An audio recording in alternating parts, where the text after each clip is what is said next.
What's up, softball players? I'm Coach Dan Blewett. In today's video, this is for parents, for coaches, for players. Let's talk about softball positions and the different bins that you'll kind of find yourself in depending on your skill set, and where those different bins will sort of like shoot you off into you being good at this position or that position, or not so well suited for this position. So this is a really important thing for college recruiting. So if you want to play at a higher level, this talk will be really important for figuring out where you fit and what you might be good or not so good at.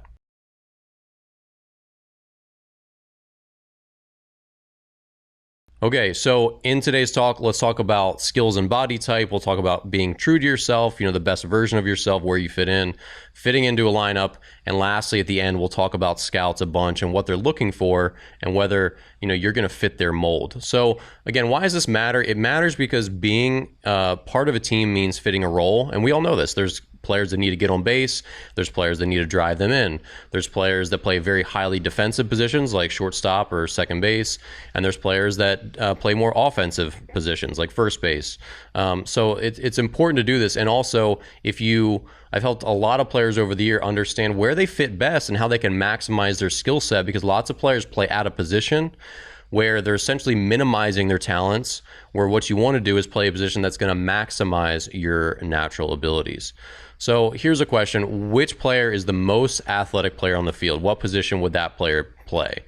I think most coaches know this at the youngest levels. When you're just forming a team, whether it's 8U or 10U or whatever, you say, okay, this player, she's got great coordination, she's super fast, she's the best athlete on the team. Where are you going to go send her to play? Shortstop, right? Maybe center field if you have two that are pretty good. So that's the answer. Shortstop or center field are typically the most athletic players on the team, and they're going to have the most diverse physical skills. They're going to be able to move laterally. They're going to have a lot of explosiveness, typically really good arms, really good coordination, all that stuff. So that's important to understand as we start to put players into bins. And what I just mean by this is that, there's essentially three ways to sort of categorize players. These are my big three. You could be in bin one, which means you're sort of athletic and scrappy and fast. Doesn't really matter how big you are, right? Bin number two would be you're a little bit more powerful, a little bit bigger built. Like for me, I'm 6 foot 200, so I wouldn't fit like the typical second baseman build. I'd be more of like a third baseman build, even though I'm not that tall. So it's just like you see that in softball too. Girls who are a little taller, who aren't quite as fast, but they still are pretty athletic, they might play, different positions than someone who's really just fast and scrappy. And then lastly, in the third bin, we're talking about big boppers, the powerful, bigger players, and who have that strength and that power, and you probably know where they're going to play. So this won't be a big surprise. So as we look at bin one, this is the fast and scrappy players, right? Center fielder, second baseman, shortstop. Those positions require high defensive skills where coaches and players, we value. You'd rather have an amazing center fielder who can catch everything, right? And she only hits 250 versus a player who really can't catch a lot. She's got like very mediocre or below average range, but hits really well. You wouldn't really want that trade-off in center field. You might put a player that can hit really well but can't play great outfield in one of the corner spots, but you love having a great player who can go get the ball in center. Same thing at second base, shortstop, the middle infielders, everything up the center. Defensive skills are really important. So if you're fast and scrappy and you've got good defensive skills, you're going to fit really well one of those three positions if you can hack it. Now, if you're a little bit bigger and, this could be like you just have a bigger frame, you have a little more muscle, you're just like stronger than other girls your size, but you maybe are a little bit less quick, but still probably pretty quick, you're going to be a corner outfielder or a third baseman typically. That's where you see players who have a little more muscle because you don't have to have as much range, especially in softball, right? Third baseman, you don't have to take that many steps, and really you're just going to have good reaction times to just grab the ball, whereas at shortstop, they're going to have to range a lot, forward, back, left, and right to get ground balls. And left field, you're going to run out of room, right? Right fielder, you're going to run out of room in foul territory, so you don't have to have quite as much speed as a center fielder would to get some of these fly balls because they're just going to be out of play. So this is where we can afford say, okay, well, we don't need you to have as much range, so let's get in the weight room, get bigger and stronger so we can get some more power out of you. That's typically how that works. So bin three, this is bigger power and speed is not that important. So this is typically what? Catcher, first baseman. If you have a really big, strong girl who's got a lot of pop with her bat, stick her at first base, right? She's also going to have a big wingspan. She can be able to make a bigger target for her infielders. And you don't really care how fast she runs around the bases because she's still going to be at a leg out of double most of the time. And if she puts the ball over the fence, she can take her sweet time jogging around, right? Same thing with a catcher. You're going to prize, the defensive catcher is a prize. So you're going to want those defensive skills first. And if she's a little slower because she's just got a little bigger body, or she's a little thicker in the lower half, which is the same thing with baseball, catchers are typically, they need that durable set of legs. And if that sacrifices a little speed, so be it, as long as she's really good blocking and really good throwing, right? And handles the pitchers well. So it's just about trade-offs at some of these positions. As you get towards the corner of the outfield and infield, you don't have to be quite as fast, have the same range, and so you can put a little more muscle on and be a little more of an offensive-minded player. That's just kind of how the softball positions break out at a higher level. Now, at a younger level, it doesn't matter quite as much. Everyone's just mixing around, getting a feel for different positions. So understand that this is more as players start to go down the funnel and it narrows, getting towards higher level travel ball, junior varsity, and then certainly college and pro ball. You're going to see players fit these bins really well. If you go watch an SEC softball game or an ACC softball game or a Pac-12 softball game, you're going to see players fit these molds. You're not going to see one first baseman who's 5'6" in the SEC, right? You're going to see all those girls are big, powerful players.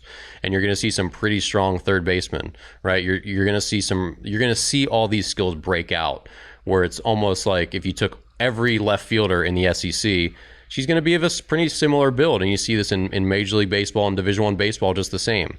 You see all the biggest humans in baseball are all first basemen. The biggest humans in softball in Division I, they're all really big humans. It's just how it works. So why does this matter? It matters especially when you're young, because you're going to underperform if you're in the wrong position. And you don't want to be on a track that's going to be essentially a dead end later on. You don't want to be spending years and years and years perfecting your skills at first base when you're just never going to be big enough and hit for enough power to play Division I first base or even college first base at any level. So, part of this is being on a team, and we know that there's roles, right? Some players get on base, other players drive them in. We need more defensive-minded players at certain positions and more offensive-minded players at other positions. So having an efficient, good team means we have a balance of all that. We don't need little players trying to hit home runs, and we don't need big players trying to steal bases. Everyone can fit their own role. So again, offense versus defense, speed versus power. You just have to ask yourself and audit your daughter's skills of what is she good at and where does she really fit on the field. And this is where we start to bring scouts into play. When they start to call and they ask your travel coach or they ask, a high school coach, they're going to say, okay, she plays third for you. Can she play third at the next level?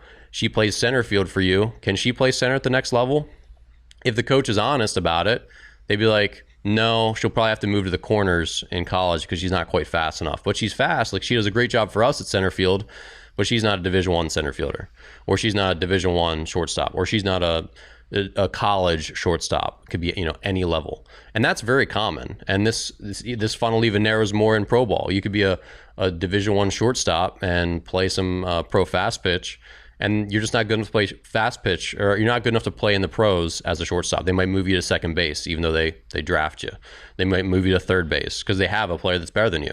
Every year, because there's only one starting shortstop for the University of Oklahoma, right? There's only one starting shortstop for the University of Maryland or Washington or Arizona. There's only one.